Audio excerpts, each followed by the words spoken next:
When Fantasia premiered in 1940, audiences had never seen anything like it. The movie fused classical music, abstract art, and cutting-edge technology into one surreal symphony of color and sound. From Mickey's manic spellcasting to prehistoric dinosaurs marching to Stravinsky, Fantasia was a dream that pushed every limit. Yet behind its polished magic lies a mountain of strange stories, technical mishaps, artistic feuds, lost sequences, and ideas so weird they sound made up. So turn down the lights, cue the orchestra, and prepare for 20 weird, wild, and wonderful facts about Fantasia 1940 that prove Walt Disney was decades ahead of his time. It all started as a simple comeback project for Mickey Mouse. Disney wanted to reinvigorate his mascot's fading popularity by adapting Paul Ducas's The Sorcerer's Apprentice into a prestige short. But production costs skyrocketed. The orchestral recording alone cost more than an average feature. Rather than scrap the project, Walt decided to expand it into an anthology of musical sequences, each animated to a different classical piece. He called the concept the concert feature. This single decision transformed animation forever. It wasn't about gags or dialogue anymore. It was about emotion through movement and music. Fantasia grew to 8 segments, a 2-hour epic involving hundreds of artists and nearly 1,000 hand-painted backgrounds. What began as Mickey's musical experiment became the most ambitious animation project ever attempted, proof that even a small spark of creativity can ignite a masterpiece. Decades before Dolby or IMAX, Fantasia introduced Fantasound, the world's first commercial stereophonic audio system.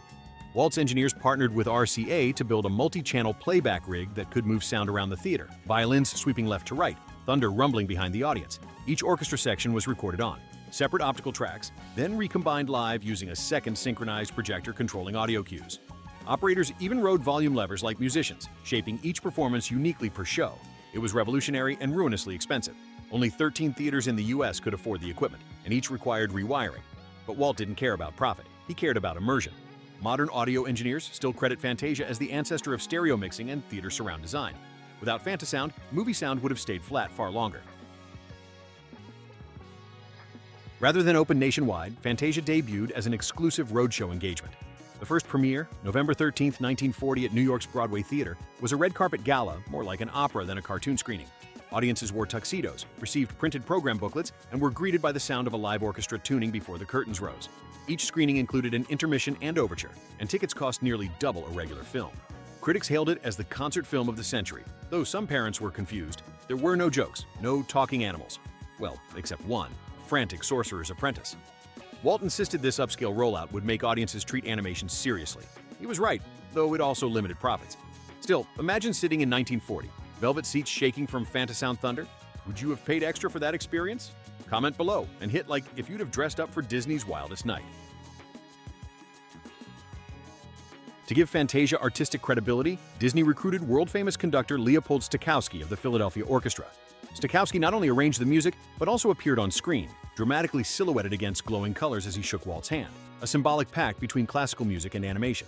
He conducted all recordings at the Academy of Music in Philadelphia with a 100-piece orchestra, often insisting on live takes instead of edits. Animators studied his movements to time their animation precisely to his gestures. Some even nicknamed him the Maestro with lightning hands. Stokowski worked without pay initially, accepting a share of future profits that, ironically, never came until decades later.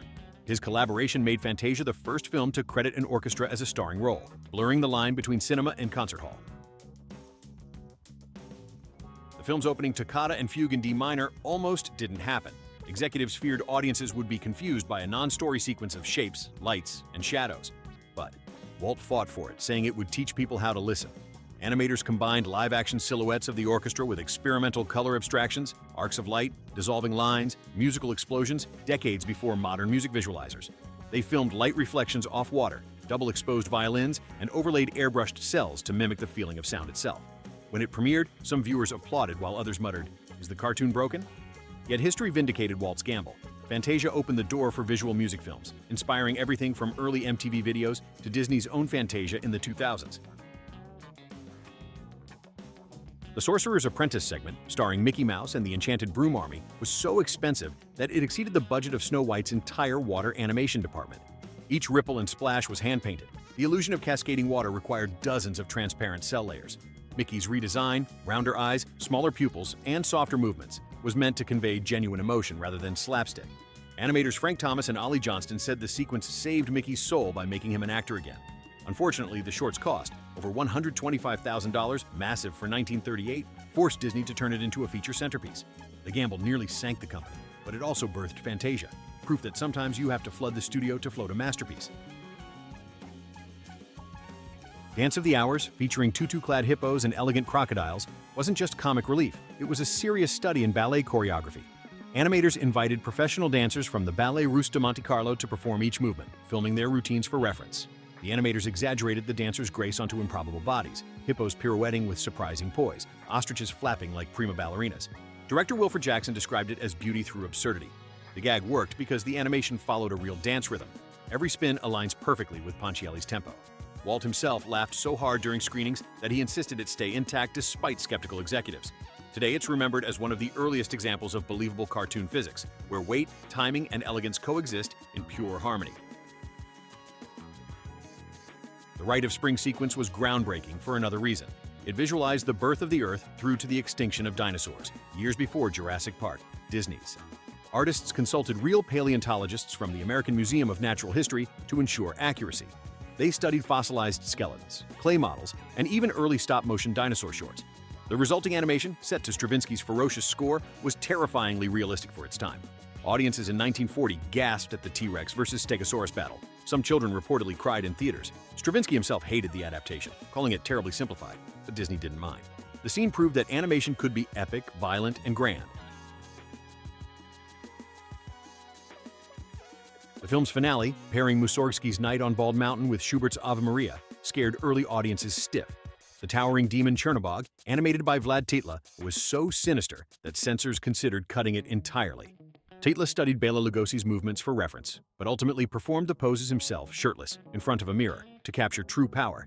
The imagery, writhing spirits, flames, and darkness dissolving into dawn, pushed the boundaries of what family audiences could stomach. Church groups protested the satanic imagery, forcing some theaters to limit screenings. Yet that contrast between terror and peace is precisely why Fantasia still resonates. It faces darkness head-on before leading us to light. Would you have kept the demon sequence intact or toned it down? Drop your verdict, and if you love when Disney goes dark, hit that like button.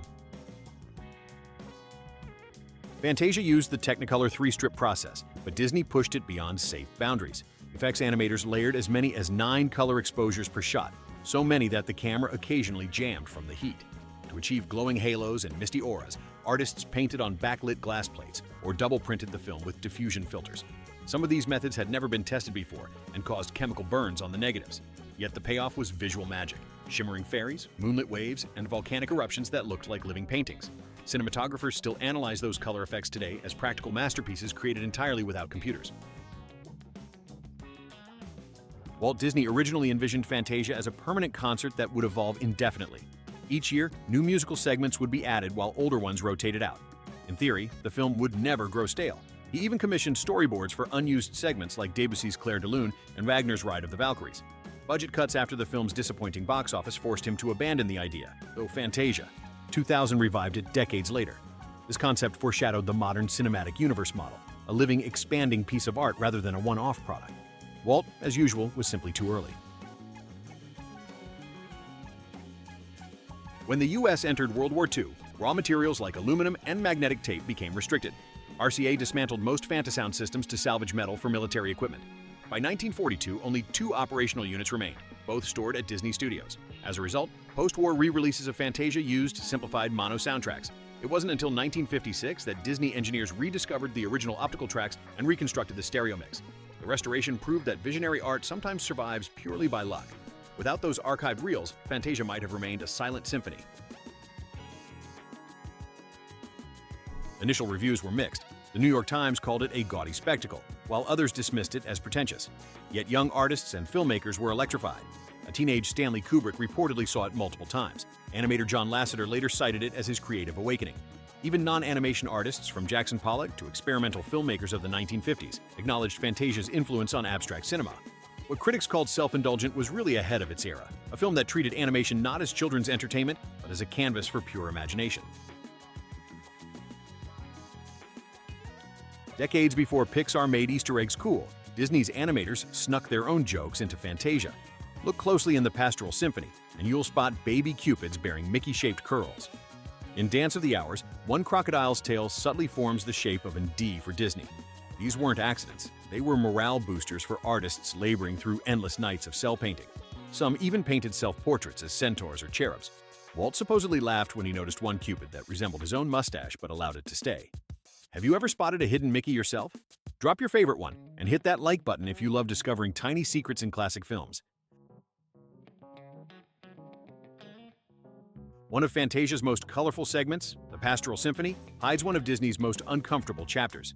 In early 1940, Prince, among the parade of unicorns, cupids, and centaurs, appeared a small black centaur named Sunflower, who polished hooves and fanned the lighter-skinned centaurettes.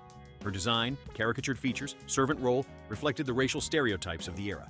When Disney's team prepared Fantasia for re-release in 1969, they quietly cut her scenes entirely. Later restorations either cropped frames or digitally recomposited the footage to remove her without disturbing the musical flow. For decades, Sunflower's existence was whispered about, but rarely acknowledged. It wasn't until the 2000s that historians confirmed her presence through surviving nitrate reels and production stills.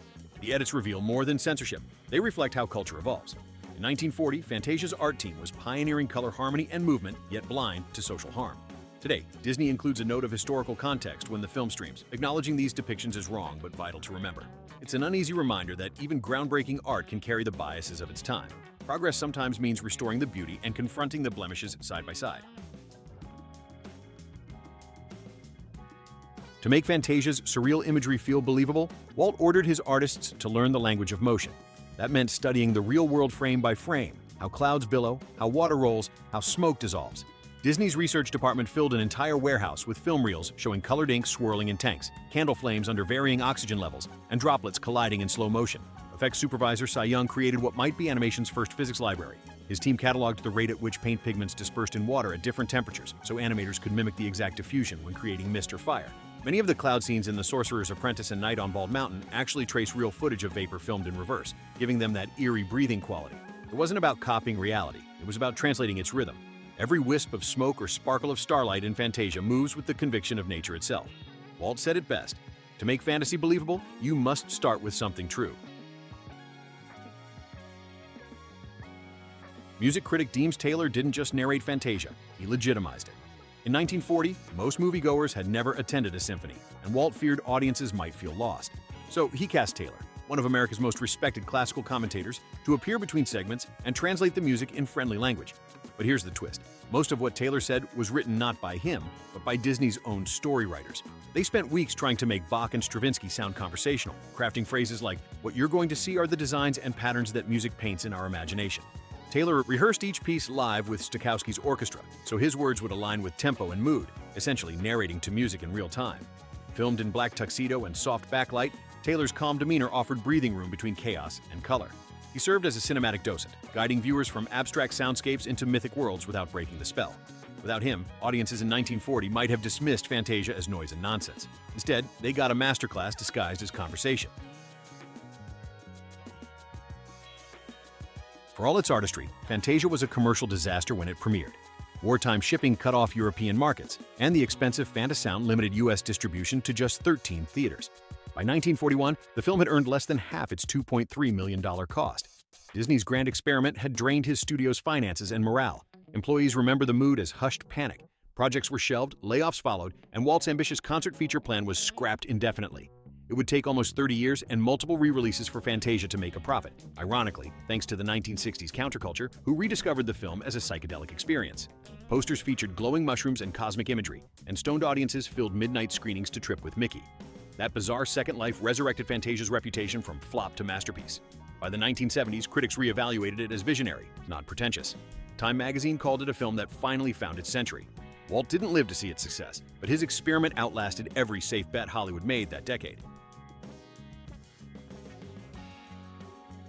When restoration began in the late 1980s, archivists discovered Fantasia's negatives were literally decaying in their canisters. The Technicolor stock had shrunk and fused together, and nitrate decomposition left white scars across frames. Disney's restoration team, led by Scott McQueen, treated the process like archaeology. Each frame was separated, cleaned with ultrasonic baths, and rephotographed on new safety film stock. It took 10 years to restore the color alone. Every hue, from the Crimson Demon in Night on Bald Mountain to the lavender glow of the Pastoral Symphony, had to be matched against original paint swatches found in Disney's 1939 color books. Audio engineers faced their own nightmare, reconstructing Fantasound from thousands of brittle optical strips stored in mislabeled boxes. Using digital technology for the first time, they rebuilt the original multichannel layout, preserving dynamic sweeps that hadn't been heard since 1940.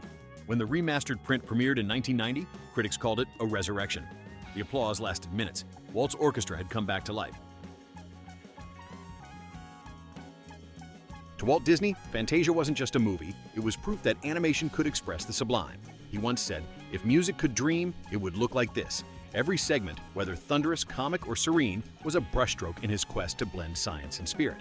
He envisioned a film that would evolve forever, updating with new music as audiences changed.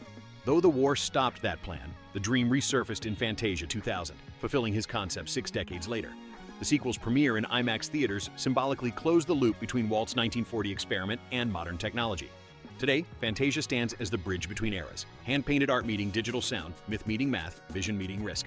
Its imagery still stirs filmmakers, musicians, even scientists who study synesthesia, the blending of sight and sound that defines the film's soul. Conclusion. So there you have it, 20 weird, wonderful truths about Fantasia, 1940. The film that fused science, art, and sound to create something timeless. It wasn't built to make money, it was built to move souls. Which fact struck you most? The bleeding-edge Fantasound tech, the demon that scared censors, or the ballerina hippos pirouetting against physics? Drop your favorite in the comments, hit that like button if Fantasia still gives you goosebumps, and subscribe for more deep dives into the magic, madness, and innovation behind cinema's greatest experiments.